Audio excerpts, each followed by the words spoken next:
の中で黒見せずに隠していたい。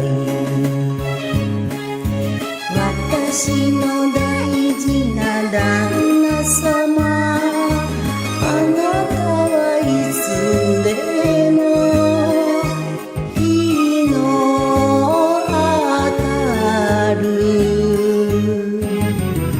表通りを歩いてほしい。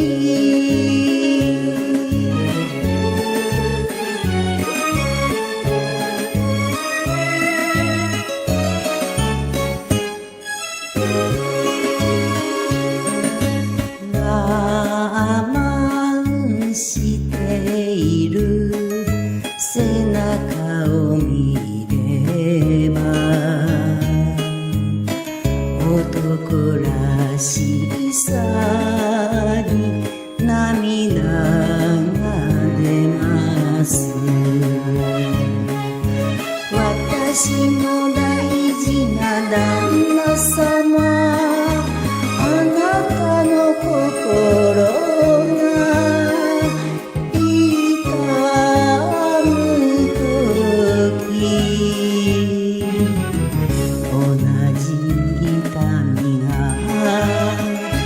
私も欲しい。